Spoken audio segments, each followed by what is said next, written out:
finally, materialist people and secularists are starting to get it when we talk about spirit. Yes. They get it because now Yes. what is kind of like provable is you have a form of intelligence. Okay. Yes. Now it's a programmed intelligence and everything, but as you pointed out, it's separate, it's disembodied. It's separate from the body, separate from a body. Yet it can Yes. still, like, I mean, if you talk to your, a Siri or whatever it is, get information from it, this thing can influence you. And Sure. so, like, that means that now that we can prove there are disembodied intelligences that human beings, mortal material human beings can have a relationship with. So finally, we're getting to, the reason I like it is conceptually, we're finally getting to a stage where people like you and I can actually talk to your full-on scientific materialists and go, well, actually, Yes. here is the proof that Yes. it's all about the relationship. So first, Yes. am I right in agreeing with you? And secondly, have you got any follow-on comments from that? Yeah, I think it may not be as straightforward for materialists, as you call them, to be able to accept the notion that there is something which is not subject to normative measurement of time and space, which we call the spirit or the soul or what have you. If we speak mostly to people who are of limitation to materialism, they'll say, you know what consciousness is? It's the way that the chemistry of the brain operates. And then when I ask, well, chemistry of the brain operating, why does that produce consciousness? And why can't we do it in a test tube if it's only a matter of chemistry, etc.? And the hands go up. There's no further discussion. Nothing can take place.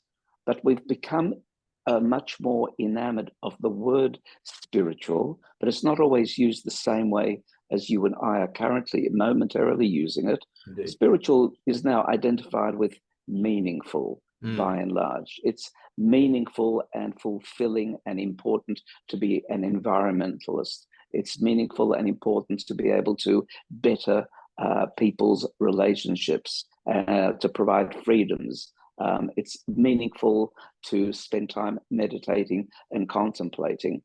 And that's not the same use of the word spiritual as in the sense that we're saying something which is beyond the finite, something which is not measurable, and yet intuitively we sense that being alive means there's something that is immeasurable that is actually compounding who we are. Yeah, precisely. It's the immeasurability of it, and the fact that it's disembodied. When we talk about, because I've worked quite a bit, I'm a former police officer and I worked quite a bit in the health space. You get people who kind of like presented as being possessed. Now, I am not, for complete clarity, I'm not suggesting that happened all the time.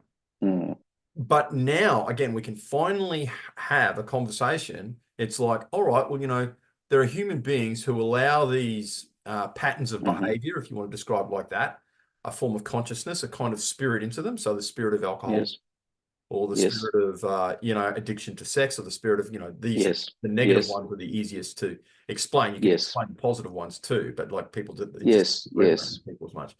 You can let these things into your body. There are these disembodied intelligences that existed before you were born, that exist after you were born. You can have a relationship with them. So clearly there is something other than this pure materialistic, oh, that's just chemicals in your brain. It's not that the chemicals, we're suggesting the chemicals aren't moving around in your brain, and we're not suggesting that artificial intelligence isn't an algorithmic form of energy running through circuits, but they're missing the point. There is, what it points to is like there is something else. So yes, now from our vantage point, when I say our, I'm talking from a Jewish spiritual vantage point, that phenomenon is rare, but not at all dismissed.